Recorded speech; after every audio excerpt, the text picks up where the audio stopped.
Hi, I'm Kat, the ACT expert at Magoosh. I have over 15 years teaching and tutoring students, and I love helping students ace the ACT. In this video, we're going to talk about what a good score is on the ACT.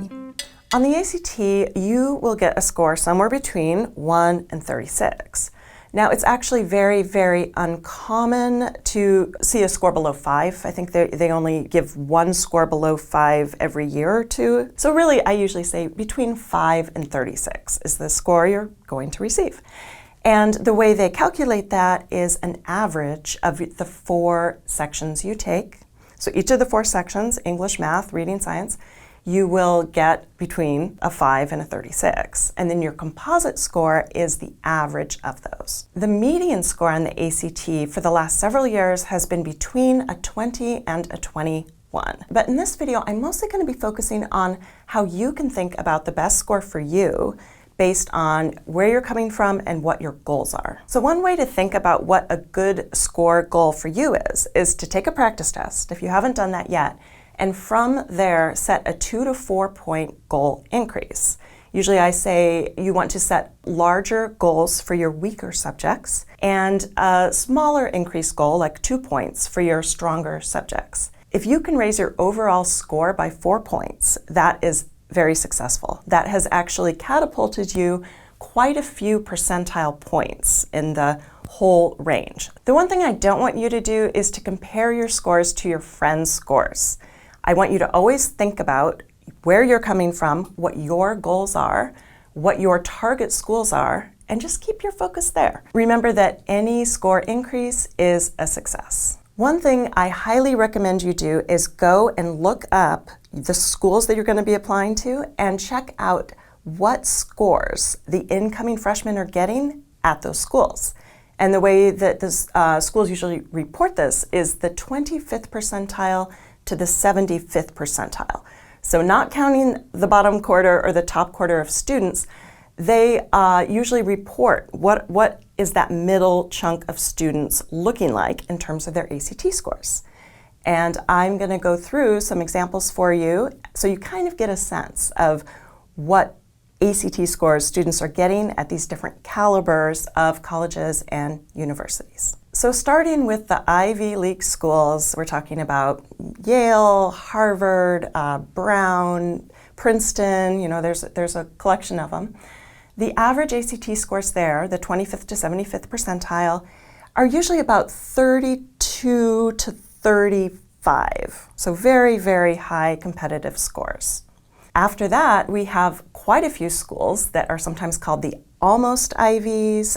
They could be the small liberal arts schools in the Northeast. They could be some of the big major private schools such as Stanford, Duke. Schools here usually accept scores actually quite similar to the Ivy Leagues. We're looking more at about 31 to 34. After that, we have the major research universities. So these are the nationally known.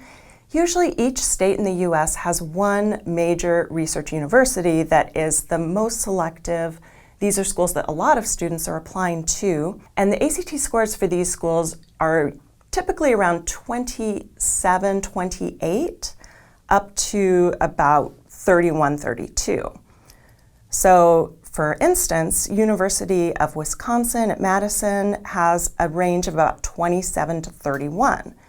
At UCSB, we're looking at 26 to 32. That's UC Santa Barbara.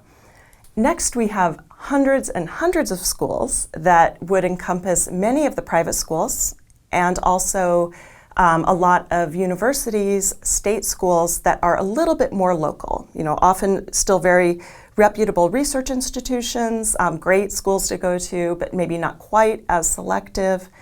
And those would be, in California, that's the California state system, Michigan State, at University of North Carolina, there are a bunch of state universities that are lesser known than, say, Chapel Hill and Raleigh. And these schools are often accepting students with scores that are more like 21, 22 to about 28, 29. That's about the middle there. Now, there are still many, many other schools that are accepting students where the middle chunk looks more like 18 up to about 25, like California State Fullerton. And then there are a lot of schools that do not require the ACT or SAT at all.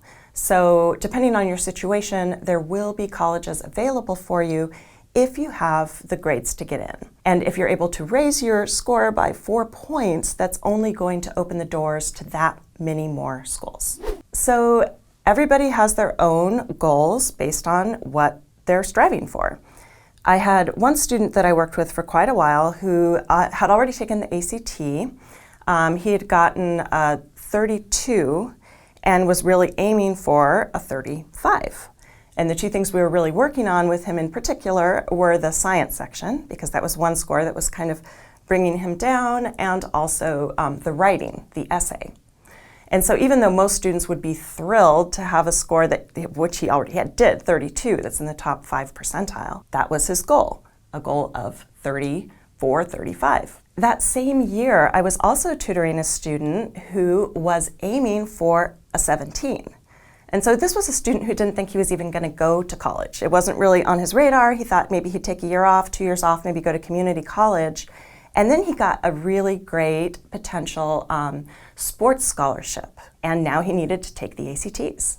And so he was starting with a score around 12, 13, and his goal was to get a 17 because that was kind of on that lower border of what would be accepted. So even though a lot of people would say, well, 17, that's maybe not, it's not the goal that I want, it's not the score I'm aiming for, when you think about it relative to where he was starting from, it was a very ambitious goal. And here at Magoosh, we really accommodate the full range of students and their goals.